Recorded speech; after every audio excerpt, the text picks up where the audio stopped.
지난 2022년 관저 공사를 맡은 21g의 대표가 대통령실로부터 공사비가 14억 원이라고 통보를 받았습니다. 그날 바로 청담동 명품 거리로 향했고 688만 원어치 디올 세트를 사서 아크로비스타로 갔습니다. 김건희 씨에게 선물이 건네진 뒤 공사비는 순식간에 14억 원에서 41억 원으로 3배 늘었다는 것이 특검의 수사 결과입니다. 오늘 특검은 이들을 알선 수재 혐의로 기소했습니다. 한남동 관저공사가 시작된 바로 다음 날인 2022년 5월 16일 오전 21g은 대통령실 관리비서관실과 회의를 했습니다. 대통령실 측은 관저공사에 배정된 예산이 14억 4천만 원밖에 없다고 통보했고 이는 회의록에 남았습니다. 41억 원짜리 공사를 계획 중이던 21g 김태형 대표 측은 같은 날 청담동 디올 매장으로 향했습니다. 종합특검은 매장을 찾은 김 대표 측이 부인 조모 씨 명의로 디올 재킷과 벨트, 팔찌 등 688만 원어치를 구매한 정황을 포착했습니다. 점심쯤 청담동에서 디올 제품을 산 21g 대표는 오후쯤 이곳 아크로비스타 출입구를 통과한 것으로 파악됐습니다. 특검은 김 대표 차량의 운행 기록과 아크로비스타 출입구 통과 기록을 통해 동선을 재구성했는데 김 대표 측이 직접 김건희 씨를 만나 디올 세트를 건넨 것으로 보고 있습니다. 이후 행안부 예산 20억 원가량이 불법 전용됐고 공사비는 김 대표가 계획한 41억 원에 맞춰졌다는 게 특검 판단입니다. 오전, 점심, 오후로 빠르게 이어진 선물 전달 과정은 21g 측과 김건희 씨가 어떤 관계인지 잘 보여준다는 평가입니다. 2022년 5월 이제 막 영부인이 된 김건희 씨가 얼마나 막강한 권한을 휘둘렀는지도 알 수 있습니다. 특검은 또 그 과정에 대통령 비서실장도 개입한 걸로 보고 있습니다. 20억 정도 됩니다. 앞으로 더 들어갑니까? 앞으로 거의 이제 마무리된 걸로. 특검은 오늘 김건희 씨에게 특가법상 알선수재 혐의를 적용해 재판에 넘겼습니다. 21g 대표 부부에겐 청탁금지법 위반을 적용했습니다.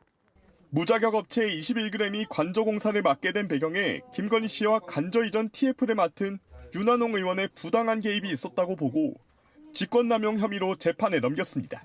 김건희 이야기인데요. 김건희는 이제 자격 없는 21g의 관저공사를 맡겼죠. 네. 그리고 디올 의류를 받은 혐의가 있습니다. 그것으로 이제 기소가 됐는데 자세한 내용이 지금 전해지고 있는데요. 정리를 한번 해주시겠습니까? 네. 김건희 그 관저 중축과 관련해서 21g 대표가 주로 이제 그 관저 중축을 맡았잖아요. 네. 근데 바야흐로 2022년 5월 16일 오전에 그때 21g 측하고 당시 대통령실 관리비서관실이 회의를 합니다. 근데 그 회의에서 대통령실 쪽에서 예산이 14억 4천만 원밖에 없습니다. 이렇게 얘기를 하니까 21g 쪽에서 난색을 표하는 거죠. 왜냐하면 자기들은 41억 정도의 그 공사비를 생각을 하고 지금 준비를 하고 있었거든요. 그러니까 14억밖에 없어. 그 얘기를 들으니까 김태형 21g 대표가 청담동으로 바로 날아갑니다. 바로 뛰어가. 회의 끝나고 바로 뛰어갑니다. 14억밖에 없어? 디올 매장으로 막 뛰어가. 그래서 디올 매장에서 688만 원치 세트를 사요. 그런 다음에 600만 원이 어떻게 40억이 되나? 그런 다음에 바로 어딜 가느냐? 아크로비스타로 가. 그 쇼핑백 들고. 들고. 그 줬겠죠 당연히. 688만 원치 정도를. 그런 다음에 며칠 뒤에 14억 정도 되는 예산이 41억으로 올라갑니다. 애초 계획이랑 얼추 맞춰지네. 딱 맞아. 그러니까 김태형 21g 대표 입장에서는 엄청난 가성비죠. 와. 688만 원 던지고 41억을 챙기니까. 와. 돈 쓴 보람이 있는 거지. 진짜 레전드다. 야, 이 뉴스 읽는데 나는 좀 이게 맥락이 이해가 안 가는 저도 거야. 몇 번 보게 됐어요. 14억밖에 없는데 왜 디올 매장으로 뛰어가지? 돈 구하러 디올 매장을 뛰어가는 거야. 이상하다 했거든. 야, 진짜. 기가 막힙니다, 진짜. 네, 우리 민동 기자님이 설명을 해주셨는데 여기 좀 중간중간에 살이 들어가야 됩니다. 그래야 이해가 좀 되는데요. 애초에 22년 4월경에 21g에서 41억짜리 견적서를 먼저 냅니다. 아예. 그런데 그걸 받아본 대통령실 관리비서관실이 우린 돈이 그렇게 없다. 14억짜리로 하자라고 하는 거예요. 아까 5월 16일 날 회의에서. 네네네. 왜 14억짜리를 하냐? 당시에 집무실과 관저이전 공사를 다 합쳐서 전체 금액이 496억에 맞췄어요. 왜? 500억이 넘어가면 예탈을 해야 되거든요. 그리고 또 당시에 윤석열이 관저이전 집무실 이전 한다고 난리를 치니까 국민 여론이 안 좋았잖아요. 맞아. 그래서 우리 돈 얼마 안 쓴다라고 해서 허리띠를 졸라맬 때예요. 그래서 처음에 41억 견적을 냈더니 관리비서관실이 아니야 14억 해. 그러니까 14억 해야 되는데 이 인간이 쪼르르 디올 매장에 간 거예요. 이제 그 과정이 있는 거예요. 일단. 그리고 여기 드러나지 않았지만 보도에 드러나지 않았지만 5월 17일 날 계약서를 씁니다. 12억 얼마짜리 계약서를 써요. 어쩔 수 없으니까. 아까 예타를 맞춰야 되고 하니까. 그리고 이제 디올 매장을 가는데 문제가 여기 또 하나 나타나는 게 계약서도 쓰기 전에 21g이 공사를 착수를 해요. 이것도 심각한 문제예요. 계약서 쓰기 전에. 쓰기 전에 한남동 관저에 가서 공사를 먼저 해버려요. 5월 초부터. 관공사 예. 그렇게 할 수 없고. 관공 절대 그렇게 할 수 또 없거든요. 관저공사는 비밀에 해당되는 예. 공사기 때문에 절대 그렇게 하면 안 돼요. 계약서 쓰기 전에 갔다라는 게 문제고요. 그다음에 아까 민 기자님께서 디올백 받고 나서 곧바로 이렇게 뭐 20억이 더 플러스가 됐다라고 했는데 그건 아니고 7월 달에 비서실에서 이제 행안부를 쪼르기 시작합니다. 그렇죠. 왜냐하면 내놓으라고. 돈이 없으니까. 공사는 40억짜리 해버렸어 이미. 이미 이미 해버렸어. 이미 해버렸어. 돈은 없어. 돈은 없어. 그런데 비서실엔 돈이 없어요 실제로. 돈이 없어서 그러니까 행안부한테 막 쫄라. 돈을 만들어줘야 돼. 행안부가 20억 매덕을. 그래서 어떻게 했냐. 공무원들 통근버스 예산을 잘라합니다. 통근 버스예요. 예, 공무원들 통근버스 지금은 불법 전용 아니에요? 웃음이 싹 가시네. 전용하고 뭐 다른 막 남은 예산 그걸 달달 땡겼구나. 끌어모아서 20매덕을 만든 거예요. 나는 교부금 예산을 어떻게 이렇게 돌려치기 해가지고 한 줄 알았더니. 아니요, 전용하면 그러면은 그 통근버스는 그거 안 되는 거예요? 그러면? 이게 이제 예산을 절감한다는 취지로 그렇게 했는데 나쁜 짓을 한 거죠. 그러니까 이곳저곳 예산을 긁어 모아서 웃을 일이 20을 한 아니네. 거예요. 웃을 일 아니에요. 속에 들여다보면 아주 많은 비리들이 들어 있습니다. 첫 번째는 아까 말씀드린 것처럼 계약도 하기 전에 공사를 착공한 거고 네. 두 번째는 이게 쉽게 말하면 설계 변경처럼 예산을 뻥튀기 한 거잖아요. 14억짜리로 해야 되는데 40억짜리를 만든 거잖아요. 가성비 있다고 말씀하셨는데 백 사주고 지금 이렇게 만든 거 아닙니까? 네. 정확히 이제 재킷이랑 뭐 벨트, 팔찌 요걸로 맞습니다. 나오더라고요. 예. 맞습니다. 그리고 제가 나중에 조사를 해봤어요. 실제로 평당 얼마나 들었냐. 네. 관저 공사할 때 네. 조사해봐야 될 거 아니에요. 네. 당시 계산으로 따지니까 관저 주거동은 평당 950만 원이에요. 950. 네. 이 공사비가. 네. 그러면 다른 거하고 우리가 맞춰봐야 될 거 아닙니까? 네네네. 일반 아파트 리모델링 평당 단가가 얼마냐고 하면 110만 원에서 190만 원 수준이에요. 9배야?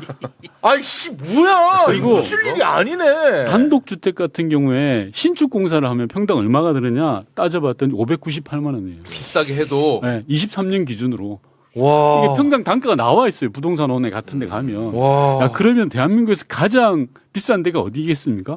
5성급 호텔. 인테리어 공사 얼마 되는지 좀 따져봤죠. 5성급 호텔이야. 5성급 호텔. 800에서 1200 던데요. 그러니까 한남동 관저 리모델링 사업을 5성급 호텔 기준보다도 더 높이 높게 잡고 잡았어. 공사를 한 거예요. 잘 해놨다고 그랬잖아. 처음에 가서 본 사람들. 와. 장난 아닌 겁니다. 이거 진짜. 온갖 그 금액은 작을지 몰라도 뭐 물론 금액도 크죠 사실은. 근데 금액은 그럴지 몰라도 이 안에 들어가 있는 것들은 모든 불법과 비리들을 다 모아놓은 거예요. 관저공사. 제가 자잘한 뉴스로 시작한다고 그랬는데 이게 자잘한 뉴스가 아니고 심각하네. 그러니까 저 사람들이 와. 왜 권력을 갖고자 하는가를 적나라하게 보여주는. 그렇게 정확한 잘해놓은 집에서 판이죠. 5년만 있기는 되게 아쉬울 수도 그렇죠, 있었겠어요. 그렇죠. 네. 왜 그래서 권력을 3년만 갖고자 있었습니다. 하는가. 3년째 좀 더 있으려고 하다가 이제 3년밖에 못 있게 됐죠. 그죠? 네. 근데 문득 드는 의문이 와. 김건희 입장에서는 자기는 688만 원 먹고 떨어지고 21g 쪽에는 수십억의 이익을 줬다는 얘기잖아요. 이건 뭔가 좀 이상한데요. 그렇죠. 자기 돈 아니니까 뭐. 아니 그거를 거기만 먹게 할 사람은 그러니까. 아. 네. 김건희 씨를 어떻게 보고 지금 그러니까 뭐 21g이 결국은 김건희와 관련된 것 아니냐. 그렇죠. 뭐 이런 네. 의심을 하시는 것 같은데 네. 뭐 아직 뭐 드러난 건 없으니까요. 근데 이 김건희는요, 이 명품을 이제 뇌물로 받았잖아. 네. 근데 이걸 뇌물이 아니라 정상 거래인 것처럼 둔갑시키려고 위증을 교사한 예. 그런 정황이 나와버렸습니다. 김건희 최측근 유경옥 행정관이라고 있는데 오랜만에 듣네. 이자가 또 다른 업체 관계자들로부터 또 뇌물을 받았나 봐. 그 관계자한테 위증을 교사한 진술이 나왔어. 그 해당 업체 관계자가 특검 가서 진술했거든요. 유경옥 행정관이 특검이 물어보면 명품 비용을 현금으로 돌려받았다고 진술해달라. 아. 이렇게 부탁했다. 이거는 구속돼야 되는 사유 구속이야. 아니야? 구속감이죠, 이거. 이게 작년에 그랬던데. 오래된 심각합니다, 진짜. 네, 오늘 준비한 뉴스 중에 제일 잔잔바리 뉴스인데 심각해요. 이 생각보다 이거. 심각하네. 근데 자켓을 선물했다 그랬잖아요. 네. 여자분한테 자켓을 선물하려면 사이즈를 알아야 되지 않나요? 그 비싼 옷을? 그 잘 알아요. 21g 쪽은. 글쎄, 그러니까 네. 그 전에도 좁았으니까 사이즈를 네, 알거 맞아요. 아니에요. 그렇죠. 네. 그 다른 데서 명품 받을 때도 21g 그 부인이 같이 가지고 그랬었어요. 잘 알고 있으니까. 잘 알아. 전적으로는. 하여튼 루트를 확실하게 아는 거지, 이 사람. 네. 아무튼 이 건으로 이제 김건희 기소됐고요. 윤한홍이도 기소가 됐습니다. 네, 이건 엄벌에 처해져야 됩니다. 맞습니다. 네, 요건은 요 정도로 정리하고요. 상당히 중요한 이야기를 지금부터 좀 해볼까 하는데 내란 청산이 시급합니다. 이런 얘기하면 내란 얘기 좀 그만해라 이런 분들이 있어. 여러분 내란 지금 청산 얼마나 됐다고 생각하십니까? 거의 안 됐습니다. 맞아요. 거의 안 됐어요. 내란에 관여했던 정말 많은 사람들이 지금도 어떠한 처벌도 받지 않고 심지어 국가기관에 그대로 남아 있습니다. 오늘은 그중 국정원에 대한 이야기를 나눠볼까 하는데요. 국정원 거의 대부분의 부처가 내란에 관여했을 가능성이 굉장히 높습니다. 관여했다라고 단언해도 됩니까? 그렇습니다. 다시 정리합니다. 국정원의 거의 모든 부처가 내란에 관여했습니다. 그 증거가 나왔습니다. 관련해서 윤건영 의원이 오늘 너무너무 중요한 기자회견을 했는데요. 기자회견 일부분만 잠깐 보고 오겠습니다. 저는 오늘 참담한 마음으로 이 자리에 섰습니다. 작년 9월 제가 이 자리에서 공개했던 내란 당일 국정원의 특정 부서가 계엄사 및 합수부의 인력 파견을 검토하는 등 계엄에 가담하려 했다는 사실에 이어 이번에는 국정원이라는 전체 조직이 계엄 전후 조직적으로 불법 내란에 가담한 증거가 확인되었기 때문입니다. 윤석열 정부의 국정원은 12.3 불법 내란 훨씬 이전인 2024년 9월부터 계엄을 준비한 것으로 드러났습니다. 뿐만 아니라 불법 계엄 당일에는 사실상 전 부서에서 조직적으로 계엄에 가담한 사실을 최근 확인했습니다. 와, 이거 너무 큰데? 어마어마한 뉴스다. 24년 자, 9월. 국정원 모든 부서가 계엄에 가담을 했다. 그리고 계엄이 있기 한참 전 2024년 9월 국정원은 계엄 관련 문건을 작성을 했다. 그리고 내란 당일 밤 국정원 다수의 부서에서 불법 계엄에 가담하기 위한 검토 보고서까지도 작성했다. 등등 너무너무 구체적인 이야기를 오늘 다 풀어내실 겁니다. 이거 엄청 큰 뉴스인데요. 맞습니다. 오늘 제가 기자회견을 했는데요. 크게 두 단락으로 나눠봐야 될 것 같아요. 첫 번째는 불법 내란 이전에 국정원이 인지하고 준비했느냐. 그렇지. 이게 하나 핵심입니다. 예. 근데 제가 확인한 자료, 제가 실물로 눈으로 확인을 했습니다. 24년 9월, 즉 불법 내란 석 달 전에 국정원에서 계엄이 만약에 발생하면 대공수사권을 어떻게 확보할 수 있는지를 검토한 거예요. 그게 언제요? 24년 9월. 24년 9월에. 석 달 전에. 와. 이게 말이 됩니까? 와. 왜? 국정원은 대공수사권을 경찰로 넘겼어요. 법에 따라서 2020년에. 20년에 넘겼어. 네, 그게 전혀 해당되지가 않아요. 그런데 갑자기 9월 달에 이걸 검토를 하는 겁니다. 검토를 한 보고서가 나왔어요. 그거는 정확하게 문건이 있는 거죠. 문건 제가 봤죠. 요거는 이제 증거가 나와버렸습니다. 그렇죠. 네, 의혹이 아니야. 문건 의혹이 아니라 국정원 직원들한테 봐서 제가 그 문건을 보고 주요 내용을 발췌한 거예요. 실물을 공개할 수는 없어서. 그렇죠. 네. 자, 이 말은 와. 사전에 국정원 윤석열 국정원이 불법 내란을 어느 정도 인지하고 준비했다는 거잖아요. 네. 근데 국정원의 변명을 제가 들어봤어요. 왜 그랬냐라고 했더니 8월 달에 지금도 을지훈련 기간인데 을지훈련을 하니까 을지훈련 당시에 국정원 직원을 파견 가야 되는데 요 문제를 어떻게 해보기 위해서 검토했다라는 식으로 이야기를 하더라고요. 그 계엄이랑 무슨 관계야? 제 말이 그 말이에요. 을지훈련은 전시 비상 상태예요. 전쟁이 벌어졌을 때 하는 게 을지훈련이에요. 계엄하고 전혀 상관없어요. 네, 전혀 근데 상관없어요. 이 변명을 하더라는 거예요. 다른 변명을 할 수가 없어요. 왜? 실물이 있으니까. 실물이 있어버리니까.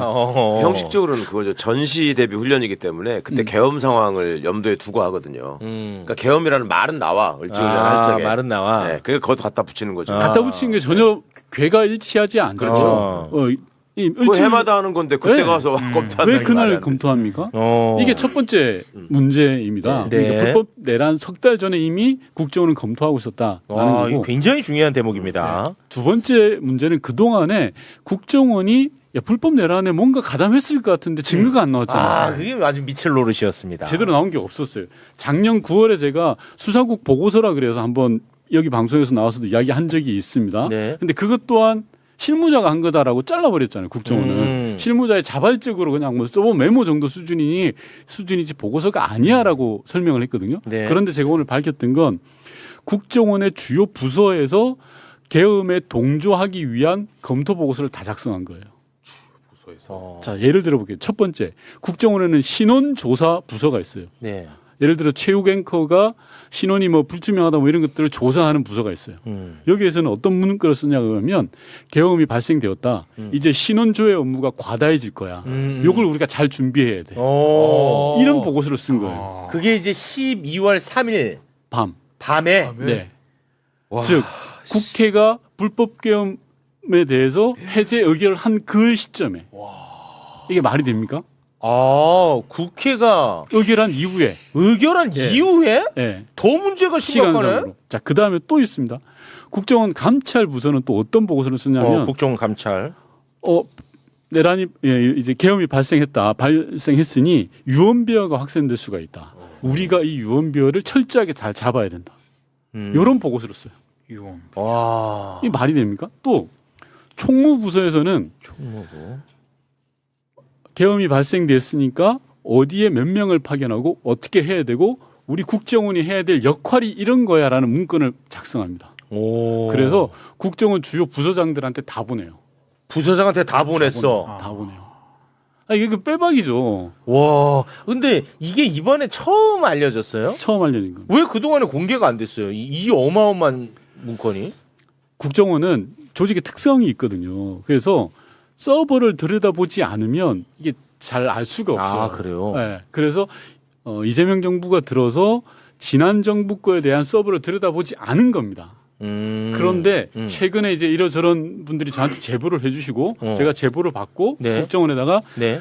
A 문건 있지, B 문건 있지, C 문건 있지 가지고 와. 가져왔어요. 그러니까 의원님실에서 자체적으로 요청을 하고 요구를 그렇죠. 하고 받은 거예요. 정보위 간사니까 네. 가능했던 거죠. 그래. 저한테 제보가 와서 대박이네. A 문건, B 문건, C 문건의 실물을 가지고 와라. 그래서 저한테 와서 보여줬어요. 국정원도. 왜 지금 이재명 정부에서는 숨길 게 없잖아요. 그렇죠. 윤석열 국정원의 문제니까. 맞습니다. 그래서 아까 제가 말씀드렸던 주요 부서에서 만든 문건들을 가지고 저한테 보여준 거예요. 이 문건들의 실물이 이거다. 그 당시에 작성했던. 실제로 그리고 합수부하고 계엄사에 파견했던 인원들도 다 선발을 했어요. 예를 들어 체육, 민동기, 뭐 최강욱 이렇게 4명은 가야 돼라고까지 명단까지 다 선발. 그 내란 그 밤에 12월 3일에. 네. 이건 끝났네. 아니 그러면 그 정도면 특검이 이걸 증거로 해서 다시 기소를 다시 해야 되는 거 다시 아닌가요? 해도 아마 저도 아니까 종합특검도 충분히 이거 검토하고 너무 있을 큰 거라고. 뉴스야. 네네네. 아니 그리고 국정원장님이 가신 지가 언젠데 그리고 헌법소 TF 정부 맞아요. 다 있어요. 전정부적으로 각 부처마다. 하라고 했는데 그렇죠. 원장님한테 보고도 안 했다는 거잖아. 그 보고도 자체로 안 했죠. 찾아가지고 다 네. 했어야 되는데. 그러네. 감추고 있었던 거죠. 그렇죠. 당시에 여기에 가담했던 자들은 감추고 있었던 거죠. 아니 그런 사람들이 지금 현재도 국정원에 있을 거 아니에요. 있죠. 그러니 그게 어떻게 드러납니까? 왜냐면 자기 목이 날아 뭐 당연하죠. 감추고 있는 거고 지금 이종석 원장 체제에서는 알 수가 없고. 근데 아마 지금 뭐 종합특검이나 제가 또 기자회견을 하고 해서 이제 밝혀지니 이종석 원장께서도 뭔가 조치가 있을 거라고 저는 생각을 합니다. 이런 부분들에 근데 이 대해서. 국정원만 그러겠냐고. 그러니까요. 국방부는 어떨 것이냐. 아니, 그래서 제가 말씀드리는 거 아닙니까? 지금 자꾸만 이제는 좀 내란 청산 그만 얘기해라 이런 사람들이 있어요. 좀 여러분 된 게 없다니까요. 이거는 엄청 큰 뉴스인데도 이게 지금 별로 안 알려지고 있어. 오늘 기자회견하는 거 제가 영상 실시간으로 봤는데 한 30명 보고 있더라고. 나 정말 저도 처음 들었어 지금. 화가 너무 나네 이거. 그러니까 정리해 보면 불법 내란이 있기 석 달 전에 국정원은 최소한 알고 있거나 준비했다. 그렇지. 도모했다라는 게 하나가 있는 거고요. 네. 두 번째는 12월 3일 불법 내란의 밤 때 국정원이 조직적으로 나섰다. 이거. 그렇지. 왜? 한 개 부서가 아니라 제가 확보한 것만으로 4-5개 부서, 주요 부서에서 국정원의 역할들에 대해서 자발적으로 보고서를 만든 거예요. 그렇지. 그리고 그걸 주요 부서장들한테 다 보내. 네. 우리가 이렇게 해야 돼라고. 인원까지 선발하면서. 자발적으로 작성했다. 그게 자발적으로 하겠습니까? 위에서 지시가 내려온 거지. 그러니까 국정원 전체가 움직인 거죠. 네. 맞잖아요. 네. 제가 그날 국정원의 그 밤에 다시 출근한 의원들도 제가 다 현황 파악을 했었거든요. 네. 30% 이상이 출근을 하고요. 어느 부서는 50% 이상도 출근을 합니다. 그 사람들이 출근해서 뭐 했겠어? 이런 거 한 거예요. 사실. 그렇겠네요. 보고서 만들고 이제 야 우리 준비됐어. 신발끈 묶고 나가야 돼. 비상계엄 떨어진 거야 이제. 우리 제대로 교육받은 데 있지. 다 때려잡아야 돼. 라고 한 거예요 이게. 와, 국회의 의결이 좀만 늦었으면 이거는 바로 실행에 들어가는 겁니다. 그럼요. 실행계획 다 짜져 있었던 거고 신발끈까지 묶었던 거라니까요.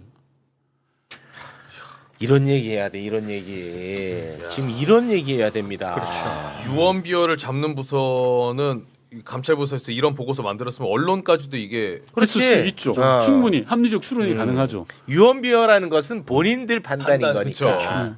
본인들 판단. 유언비어라는 단어는 80년 5월에 나왔던 단어예요. 80년 5월에 유언비어에 속지 말아라. 그 진실을 숨기고 유언비어 그 만평도 있어요. 유언비어 써가지고. 제가 진짜 너무 슬픈 단어입니다. 그거. 지난 방송에서 한번 말씀드렸는데요. 사실 이것도 중요하지만 더 중요한 게 있었습니다. 안보 위해 세력 명단. 그거 있었잖아요. 말씀드렸잖아요. 네. 캐비넷에서 끄집어낸 거가 이날이 있었던 거예요. 12월 3일 날. 이날 꺼냈어요. 그날 네. 꺼내가지고 이제 안보 위해 세력 리스트업을 명단이라고 하는 그 명단을 국정원이 끄집어낸 거예요. 그래서 들여다봤다니까요. 그걸 들여다봤어요? 네. 아니 그러면은 우리가 이제 한때 항상 얘기했던 게 안보 위의 명단 그들이 원래부터 작성해 놓았던 것과 당시 계엄 당시 체포 명단이 있었습니다. 그게 이제 얼추 좀 비슷하다는 얘기가 있었지 않습니까? 그 명단은 맞춰봐야 됩니다. 안보 위의 세력 명단이라는 건 국정원이 방첩 업무를 하기 위해서 원래 있던 명단도 있고요. 윤석열 정부가 여러 가지 대북 방첩단이라든지 TF를 통해서 명단을 추가한 것도 있습니다. 중요한 건 이 명단 추가도 중요하지만 불법 내란의 밤에 그 밤에 이 명단을 끄집어냈다는 거예요. 왜 끄집어냈겠어요? 와 무섭다. 왜 끄집어냈겠냐는 거예요. 잡으려고 한 거 아닙니까? 무섭다니까요. 네. 만약에 국회에서 계엄을 해제하지 못했으면 아까 말씀드린 신원조사부서 모든 부서가 출동하고 그 명단에 의해서 잡아 넣으려고 한 거잖아요. 와 너무 무섭네. 여러분 이거는 진짜 많이 좀 알려주시기 바라겠습니다. 이거 굉장히 심각한 게 이들이 지금 민간인이라면 그나마도 좀 나아. 근데 가장 민감한 정보를 다루는 국정원에 고스란히 남아있을 겁니다. 당연하죠. 맞습니다. 네. 인적 청산이 전혀 안 됐잖아요. 그럼요. 고스란히 남아있어. 특히나 국정원이 거의 안 되지 않았나요? 안 됐다니까. 사실상 무풍지대였죠. 왜냐하면 이때까지 조태용 오늘 2심에서 형이 확정됐는데 조태용 1, 2심 혐의가 뭐였습니까? 국회에 와서 위증했다는 혐의예요. 고작 요 내용 제가 지금 말씀드린 내용은 단 하나도 해당되지 않아요. 아마 종합특검에서 들여다보고 있을 텐데 이 부분이 저는 핵심이라고 봅니다. 다시 기소해야겠네요. 와 이거 어떻게 이게 영향력이 없어가지고 미치겠네 이거 지금 이거. 이거 진짜 내란 이제 지겹다. 그럴 상황이 아니고. 상황이 아닙니다. 그나마도 정보위 간사에 윤건영 의원이 있었고 윤건영 의원이 이거 관심이 있었고 요청을 했기 때문에 알려진 거야. 아무튼 너무나 감사합니다. 네. 계속해서 저희는 관심 갖고 지켜보도록. 이 관심 하겠습니다. 갖고 조명을 하는 분들이 있어야 제보도 하시거든요. 내부에 있는 분들이. 그렇지. 사실 제보를 안 하면 알 수 없는 맞아. 상황이 많으니까 아, 좀 많이들 좀 신경을 써주셨으면 좋겠습니다. 그렇습니다. 공익 제보자는 법으로 보호받습니다. 근데 실제적으로 잘 보호 안 되던데. 그래도 뭐 법이 만들어져 있으니까요. 믿어야죠. 네, 네. 알겠습니다. 자, 그리고 이번에는 진짜 무시무시한 이야기를 또 해야 될 것 같습니다. 제가 일단 가설을 하나 세우고 지금 나오는 사실을 그냥 나열을 해드리도록 하겠습니다. 네. 뭐 그냥 제 느낌인데 이재명 대통령 그 대북 송금 사건 있지 않습니까? 그 네네. 재판이 현재는 이제 중지돼 있는데 이재명 대통령 사건과 관련 있는 것에 대해서는 대한민국 검찰 그리고 대한민국 법원이 뭔가 좀 이상한 짓을 하고 있는 것처럼 보여요. 제 눈에는. 이 진짜 굉장히 기분이 안 좋습니다.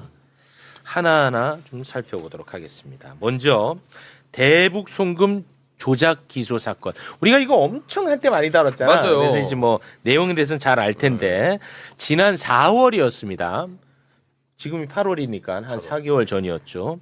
2차 종합특검이 이 서울 고검에서 이거를 들여다보고 있었는데 이 사건을 이첩 받아옵니다. 2차 종합특검이. 고검에서. 고검에서 받아옵니다. 네. 그래서 2차 종합특검이 야 이거는 초대형 국정농단이다. 이거는 대대적으로 수사를 해야겠다라는 입장을 밝혀요. 그때 그 장면 잠깐 영상으로 보겠습니다. 26년 3월 초순경에 쌍방울 대북 송금 사건 관련해서 윤석열 정부 대통령실의 개입 시도를 확인한 바 있습니다. 이에 따라 2026년 3월 하순 서울고검 인권침해 TF에 사건 이첩을 요청한 것입니다. 국가 권력에 의한 초대형 국정농단 의심 사건이라고 보고 있습니다. 그래서 기억나네요. 우리가 박수 치고 맞아. 야 힘내자. 이거 진짜 제대로 뿌리 뽑아야 된다 했었거든. 저게 쓱 지나간 것 같은데. 자 이렇게까지 발표를 했으면 이제 대대적 수사가 들어가겠죠. 그렇죠. 그런데 거의 대부분의 자료는 검찰에 있겠죠. 네. 근데 당시 검찰총장 직무대행이 구자연이었습니다. 구자연이 8월에 얼마 전에 도망갔는데 이 구자연이가 수사에 협조를 하지 않았던 것처럼 보입니다. 2차 종합특검의 언론 공지 소개 부탁드립니다. 네. 종합특검 수사 방해와 관련해서 검찰총장 직무대행 등에 대해 징계 절차 개시를 요청을 했다. 대검이 법률적 근거 없이 특검이 요구한 자료 일체를 제공할 수 없다고 했다. 특검법 규정에 반하는 것이자 수사를 심각하게 방해하는 행위다. 근데 이것도 유야무야 됐어 그렇죠. 사실. 자료 제공을 안 안 한 거야. 그러면은 이제 종합특검이 수사를 해야 되는데 협조를 안 해. 미치는 거야. 그래서 법원에다가 압수수색 영장을 청구를 합니다. 법원에다가. 대검을 압수수색하겠다고. 아 오케이. 그런데 법원이 이번에 이것도 처음 알려진 거야. 법원이 수차례 그걸 다 기각을 시켜. 법원에서 조희대 사법부가. 근데 이걸 기각하면서 뭔가 이유를 얘기해야 될 거 아니야. 그렇죠. 수사 범위에 해당하지 않는다는 이유로 기각을 했다는 거야. 근데 이건 말이 안 됩니다. 특검법에 보면은 이게 딱 수사 범위에 딱 들어가는 사건이야. 깔끔하게. 깔끔하게 들어가. 특검법 소개 부탁드립니다. 네, 종합특검법의 2조 1항 13호를 보면은요. 윤석열과 김건희가 본인 또는 타인 사건 관련 수사 상황을 보고받고 수사 및 공소제기 절차에 관해 사건의 은폐, 무마, 회유, 증거 조작, 증거 은닉 등 적법 절차의 위반 및 기타 수사기관의 권한을 오남용하게 했다는 범죄 혐의 사건. 요거에 대해서 수사를 할 수가 있습니다. 네. 이 똑 떨어지거든. 근데 아니 그 변호사 양반 이거 왜 분개 안 합니까 이런 거에 대해서? 저 지금 붕괴하고 있는데요. 저 지금 굉장히 표정으로 붕괴를 더 해야 되나요? 더 해주셔야 돼. 이거는 말도 안 되는. 너무 화가 나서 그래요. 예, 말이 안 되는 거죠. 특검의 존재 이유거든요. 제가 사실 특검이 조성현 대령이나 홍장원 차장 기소 언론에 자꾸 나올 때 너무너무 속상했던 게 이거 수사 제대로 해야 되는 거거든요. 이거를 파고 언론에다 이걸 알려야 되는 거거든요. 그렇지. 지금 우리가 검사를 수사해야 되는데 그렇지. 검사 수사가 안 되고 있다. 안 돼. 이거 지금 문제다. 이걸 언론에 알려야 되는데 갑자기 언론은 홍장원, 조성현 막 이러고 있으니까 사람들이 저 사람들도 이렇게 돼버리니까 좀 그게 너무 답답한 거예요. 그렇지. 그래가지고 검사 수사하라고 만들어 놓은 게 특검이거든요. 그렇지. 특검의 이유가 검사가 수사 못하니까 특검이거든요. 네. 근데 검사 수사 안 하고 딴 거 너무 속상했는데 이렇게 진행이 안 되고 있는 이유가 또 이렇게 여러 네. 가지가 있으니까 너무 화가 나죠. 근데 이것도 이런 사실조차도 이번에 처음 알려줬어요. 그러니까요. 한참 지나서 이제 특검 다 끝나는 시점에. 그렇죠. 근데 심지어 이 대북 송금 사건 이제 수사할 당시에 윤석열 정부 때입니다. 검찰총장에게 이 사건 수사가 일일이 다 검찰총장에 보고가 됐고 대통령에게까지 매일 보고가 됐어. 수사 보고가. 우리가 그거 한번 문건을 보여드린 적이 있어요. 바로 이 문건이야. 그렇죠. 기억난다. 이 조작 기소 사건이 일일이 검찰총장 맞아요. 이게 대통령한테까지 보고가 되는 문건입니다. 그렇죠. 자, 그런데 당시 법무부 장관이 누굽니까? 한동훈입니다. 한동훈이. 그럼 한동훈이는 이건 보고 안 받았겠어? 받았을 가능성이 높잖아. 그렇죠. 당연히 높잖아. 그래서 특검은 한동훈이 출국 금지시키고 출석 요구를 했어요. 근데 한동훈이가 불응했거든? 그러니까 안 나오셔요. 아유, 그럼 수사 못하네. 이렇게 끝나. 특검 입장 정리해 주시죠. 한동훈 의원이 불출석 사유서를 제출하지는 않았다. 수사기간이 얼마 남지 않은 상황을 고려해 한동훈 의원에 대한 재소환은 검토하지 않고 있다. 보통 일반인은 체포하러 가는데 피의자로 조사해야죠. 그렇죠. 피의자로. 피의자로 피의자로 조사하죠. 조사를 해야 되는. 네. 참고인으로 조사를 하니까 그렇죠. 근데 피의자로 조사하면 의원 신분을 가지니까 의회 동의 얻어야 되거든요. 근데 의회 동의 얻을 수 있잖아요. 이게 보세요. 지금 이 대북 송금 조작 기소 관련 사건은 검찰에서 막혀. 사법부에서 막혀. 이게 뭔가 지금 흐름이 있는 것 아니냐는 거예요. 저는 그 두려움이 있는 거예요. 이거 좀 국회에서 좀 나서 주시면 안 됩니까, 이거? 답답하죠. 나 많이 진짜 답답합니다. 실제로 지금 보면 대북 사건 같은 경우에 앞서도 짚었듯이 종합특검이 가리키는 방향은 분명하거든요. 예. 검찰에 뭔가 있다라는 거죠. 예. 근데 당시 조사를 했던 검사, 영장을 내줘야 되는 사법부, 예. 그리고 조사 받아야 되는 한동훈, 예. 다 오리발을 내밀고 있는. 다 막혀. 네. 말이 돼, 이게? 게다가 종합특검의 구조상 검사 파견이 가 있잖아요. 검찰 맞습니다. 수사관이나 또 가서 뭐 하겠습니까? 이런 거 이제 내부 정보 빼돌리고 수사 방해하고 그거를 거의 노골적으로 한다 그러더라고. 이제 들리는 맞아요. 얘기를 들어보면. 예. 그러니까 이게 참 종합특검 기한이 이번 주까지예요. 네. 23일. 그러니까. 이거 대한민국 민주주의를 완전히 파괴시킬 뻔했던 사건이거든요. 검찰이 가지고 있는 어떤 자기들만의 성역 그거를 침범당하지 않겠다는 거죠. 그러니까 이게 이제 그 개인의 어떤 일탈이 아니라 조직 범죄라는 거를 네네. 그냥 반증하는 거예요. 예. 그러니까 저렇게 이제 악을 쓰고 막는 거지. 아니 조직 범죄 자체도 이게 굉장히 문제인데 이 조직 범죄를 조직적으로 또 막고 있는 것처럼 보이니까 이게 제가 좀 많이 그러니까 힘드네요. 조직 범죄니까 조직이 막아야죠. 이제 그런 와중에 사법부의 최고의 수장 조이대는 저는 화가 나는 게 아니라 좀 무섭습니다. 지금 현재 문제가 굉장히 많은데 그 중에서 가장 큰 문제가 이제 대법관을 대통령에게 제청하지 않는 문제이지 않았습니까? 네. 지난 3월에 노태학 대법관 퇴임했거든요. 근데 후보 추천위원회가 이미 1월에 후보를 추천해둔 상태였는데 대통령에게 제청을 하지 않았어요. 그 4명 한번 좀 소개해 주시겠습니까? 네, 김민기 수원고법 판사하고요, 박순영 서울고법 판사, 윤성식 서울고법 부장판사, 손봉기 대구지법 부장판사 이렇게 4명의 후보를 이미 추천을 했습니다. 1월에. 예. 1월에 해놨어요. 지금 8월이다. 참고로. 그리고 이제 9월에 퇴임하는 이흥구 대법관 후임도 후보 추천위원회가 후보를 이미 다 추천해 놓은 상태였습니다. 자, 4명은 김문관 부산지방법원장이고요. 그리고 김성수 서울고법 부장판사, 김예영 서울 남부지법 부장판사, 그리고 김정중 광주지법 부장판사 이렇게 4명입니다. 네, 그런데 이거를 대통령에게 제청하지 않는다는 이유로 국회에서 이제 탄핵을 좀 해야 되나 하는 목소리가 좀 나오지 않았습니까? 맞아요. 그러니까 조희대가 2명을 대통령에게 제청을 했는데 문제는 뭐냐? 임명권자는 대통령입니다. 네. 그래서 관례적으로 청와대하고 사전에 이렇게 교감하고 협조를 합니다. 약간의 조율. 네. 왜냐하면 임명권자가 대통령이니까. 그렇죠. 네. 근데 이놈의 조희대는 협조하지 않고 물어보지 않고 지 멋대로 이번에 제청을 했습니다.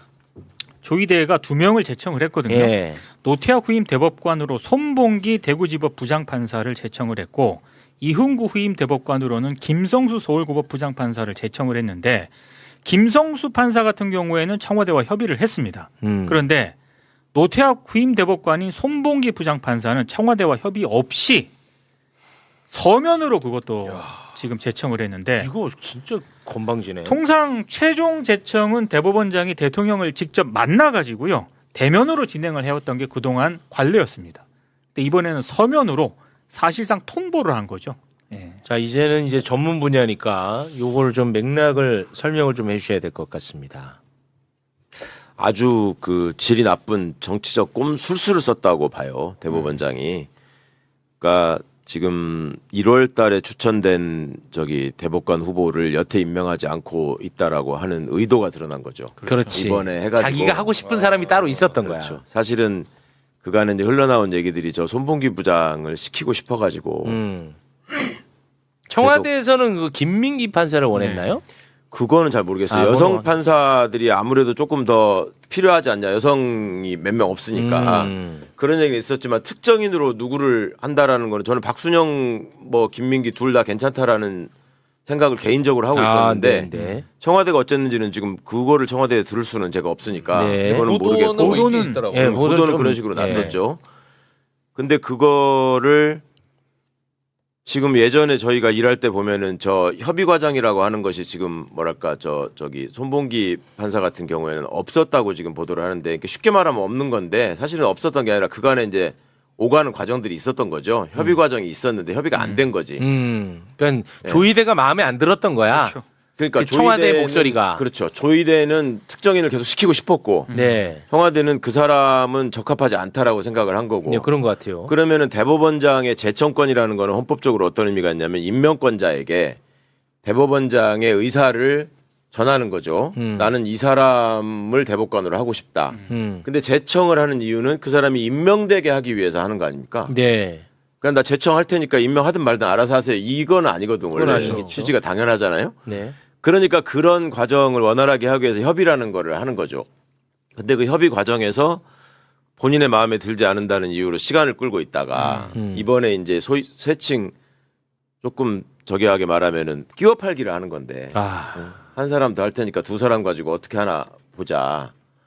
이게 참 안 좋은 건데 이게 또 검찰이 쓰는 수법이거든. 어떤 사람에 대해서 반드시 구속영장을 발부받고 싶을 때 저 같은 사람을 예를 들어서 구속을 시키고 싶고 그런데 뭔가 좀 찜찜해. 판사가 기각할 것 같아. 기각할 것 같아. 그러면은 민동기 같은 사람을 좀 선량한 사람을 끼워서 같이 청구를 하는 거야. 둘 다 기각 못하게. 그런 식의 수법을 여기다가 쓴 거랑 비슷한 상황이고요. 더 악성이라고 보는 거는 지금 손봉기 판사는 어찌 보면 앉아서 봉변당하는 걸 수도 있는데 저기는 이제 대구 지역의 향판이고 저기 김성수 판사는 광주가 고향이에요.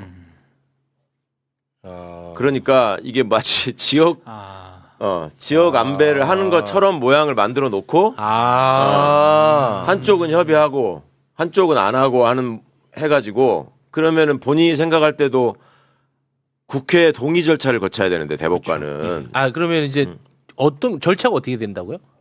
이게 이제 이렇게 되면은 대통령이 그 임명 동의안을 국회로 보내고 임명 동의안을 국회로 보내고 국회가 청문회를 진행하고 청문회를 진행하고 청문회 결과를 놓고 이제 이 동의할 건지를 본회의에 회부해 가지고 표결을 하고 그래서 동의 절차가 통과되면 대통령 임명을 하시는. 부결할 수도 있어요? 그렇죠. 예. 국회에서 부결로 가야겠다. 그러니까 국회에서 부결하면은 이거는 웃을 일은 아닌 거. 예, 우리 헌법 조항이 어떻게 되어 있냐면 대법관은 대법원장의 제청으로 국회의 동의를 얻어 대통령이 임명한다 이렇게 되어 있거든요. 3단계 대법원장의 제청은 적임자를 추천하는 과정이고요. 본인이 적임자를 추천한 사람들을 이제 그 임명하기 이전에 국회 동의 과정을 이게 87년 헌법에 들어간 겁니다. 예, 굉장히 중요한 대법관 임명에 대한 어떤 국회 통제 시스템이거든요. 이번에 그 추천된 사람에 대한 국회 검증이 들어가는 거죠. 그러니까 조희대 대법원장이 잔머리를 굴린 거예요. 네. 아주 잔수를 써서 반란을 일으킨 거예요. 소위 말하면. 그렇죠. 반란. 전 조희대의 반란이라고 보는데요. 왜냐하면 대통령에게 제청하는 건 헌법상 제청권이거든요. 이걸 대통령이 거부하라고 이렇게 한 것 같아요. 제 느낌에. 조희대가. 근데 실제로 거부하기 되게 힘들어요. 왜냐하면 지난번 한덕수 권한대행 시절에 헌법재판관을 국회에서 처리를 했는데 한덕수가 안 해가지고 그걸 헌재가 판결을 내렸거든요. 이거는 한덕수의 잘못이야라고. 그러니까 이건 부비 트랩 같은 걸 깔고 있는 거예요. 조희대가. 대통령이 거부권을 임명을 하지 않으면 너 지난번 헌법재판소에 판결이 있는데 말이 안 돼라고 깔고 있고 두 번째는 조금 전에 최강욱 선배께서 말씀하셨듯이 광주와 이 대구라는 그리고 향판과 서울 이런 여러 가지 구도를 깔고 있어요. 이 양반이. 잔머리를 너무 많이 쓴 거야. 아니 그러면 조희대가 이거 완전 정치질을 했다고 보이는데 완전히 한 거예요. 그 의도가 저는 중요하다고 보는 입장이거든요. 왜 그랬을까? 그러니까 단순하게 보면 이번 전당대회에서 조희대 탄핵 이야기가 나오니까 이 양반이 뿌리 났을 수도 있고 아주 단순하게 보면 본질적으로 보면 대법원의 원장으로서 마음에 안 드는 거예요. 지금 상황이 아주 대단히 마음에 안 들고 뭔가를 틀고 싶은 거예요. 그게 저는 무섭다고 핵심이에요. 해요. 이게. 그러니까 저는 조희대가 그러니까 이재명 대통령 후보로 날리려고 했던 사람이잖아요. 그러니까 나는 호시탐탐 기회만 노리는 것 같아요. 난 그래서 이게 무서워요. 대통령인데. 윤건영 의원님께서 헌재 재판과 관련돼 가지고 제청을 했는데 임명을 안 하면 그 부분도 잘 지적을 해주셨지만 실제로 한덕수 권한대행이 그 당시 이제 그 마은혁 정계선 조한창 임명하지 않은 것에 대해서 추후에 이 한덕수 탄핵 결정에서 이거는 굉장히 위헌 위법한 행위다라는 거를 지적을 했거든요. 지금 8월에 이르러서야 지금 노태학 대법관 후임을 그러니까 제청을 했잖아요. 제청을 했지만 기존에 7개월 동안 제청하지 않은 그 위헌 위법성은 치유되지 않습니다. 이거는 여전히 대법원장으로서 굉장히 위헌적 행위를 한 것으로 남아 있는 것. 이것도 지적하는 것도 의미가 있죠. 그렇습니다. 네네네. 아니 그 임명을 한다는 말에 오해가 있을 수 있어서 그러는데 중간에 국회 동의 절차가 있기 때문에 정확히 말하면 대통령에다 제청을 했는데 임명 동의안을 국회로 안 보낼 수가 있잖아요. 대통령이. 그러니까 예전에 한덕수나 최상목이가 했던 거는 거기에 비유할 수 있는 거고.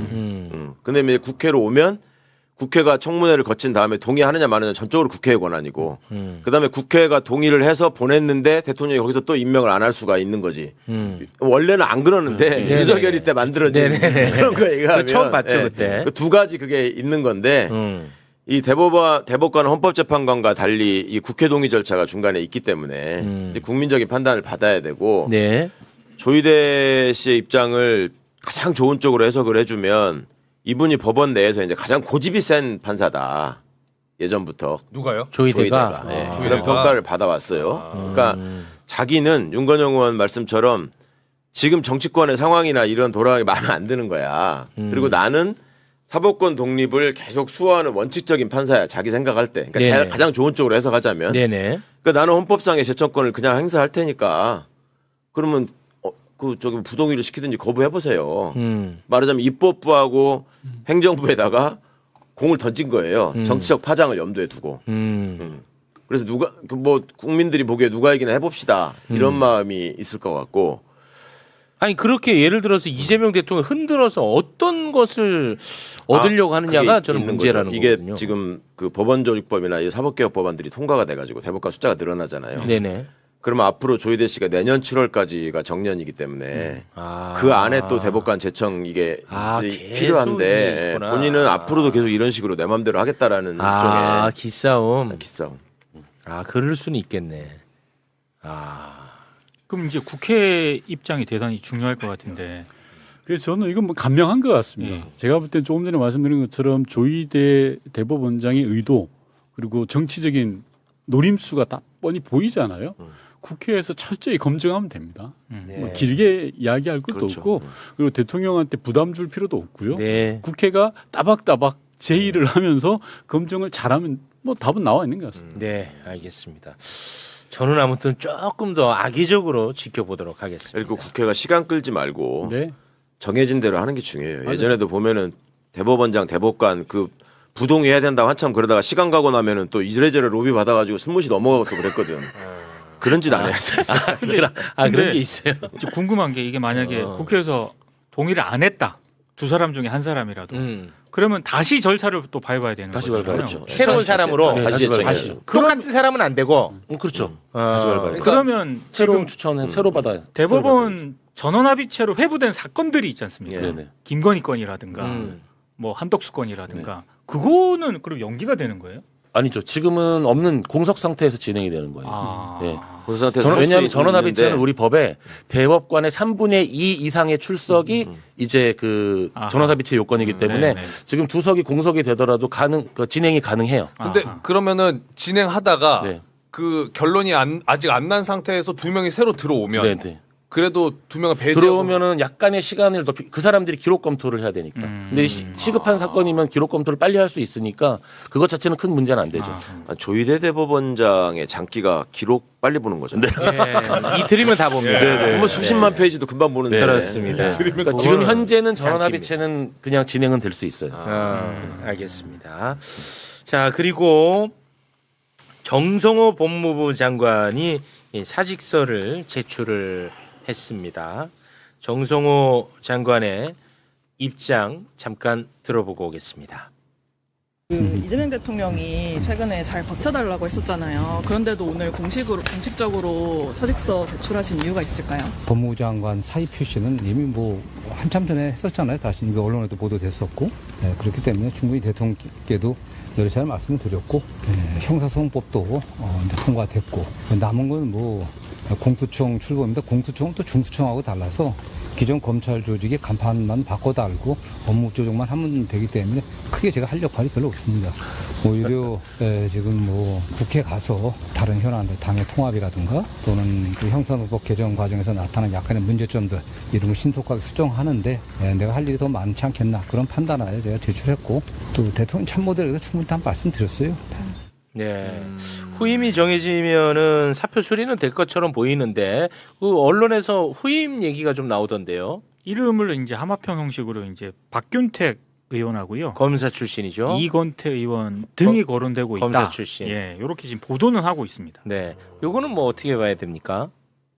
지금 말씀하시는데 기존 검찰 조직의 간판만 바꿔 달면 된다라는 표현을 쓰셨잖아요. 네, 검찰청이 공소청. 이게 너무 안타까운 현실 인식인 거예요. 그렇죠. 지금 형사소송법이 통과됐고라고 얘기를 했는데 법무부는 집행기관으로서 지금 뭘 해야 되냐 하면 직제, 공소청의 직제를 만들어야 되거든요. 공소청법에 되게 대한민국에 참 신기한 법이 생긴 게 모든 기관장은 그 기관 이름 뒤에 장자 붙이잖아요.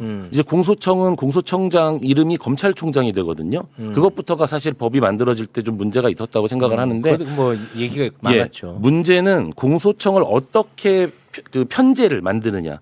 행정조직 법정주의라 그래서 모든 편제, 권한과 책임을 부여하는 편제를 대통령령으로 직제라고 하거든요. 이거를 정리를 해야 되는데 지금 10월 2일에 출범해야 되는 공소청이 이 직제가 정리가 아직도 안 되고 있어요. 네. 이거를 법무부 장관이 마무리를 하셔야 되는데 마무리를 안 하셨잖아요. 네. 그 문제가 권한대행으로 들어가는데 권한대행이 차관이잖아요. 네. 차관은 검사님이세요? 검사 출신이세요? 검사 출신이 지금 공소청의 직제를 그러면은 책임지고 개편을 하겠다? 어떻게 하겠습니까? 정말 간판만 바꿔달 것 같은데. 검사죠. 검사 출신이 아니고. 그러니까 검사죠. 신분이 검사죠. 검사예요. 네, 신분이 차관. 검사죠. 네. 그러니까 이게 지금 굉장히 중요한 문제가 발생을 한 거예요. 정말 건강상의 이유를 말씀하시는데 정말 중병인지 아닌지는 알 수 없지만 지금 이렇게 그만두는 건 진짜 중병 아니라면 잘못하시는 거예요. 저도 매우 잘못된 판단이고 선택이시라고 생각합니다. 메시지도 좀 문제가 있다고 그럼요. 보시고요. 네, 아까 이제 귀에 딱 너무 저기 박히는 게 간판 교체만 하고 일부 업무 조정만 하면 되기 그러니까요. 때문에 할 일이 없다. 네. 그게 가장 중요한 문제거든요. 맞아요. 지금 국민들이 간판 교체만 하는 거 아니냐라는 의구심을 가지고 그동안에 얼마나 많은 문제를 제기해 왔습니까? 네.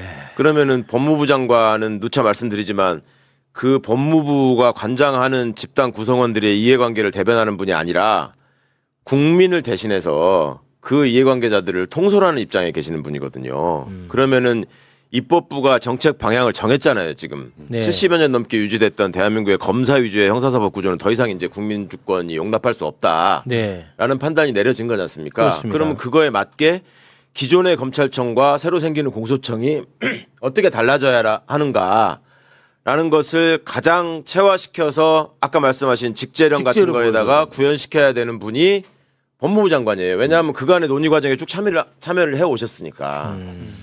그 직제령뿐만 아니라 그 하위 또 시행세칙이나 세부 하위 법령들이 너무 많거든요. 근데 그거를 그냥 나는 후임자한테 넘겨 난 빠지겠다. 이거는 너무 실망스러운 판단입니다. 공소청 직제에 대해서 책임을 지고 싶지 않으신 것 같아요.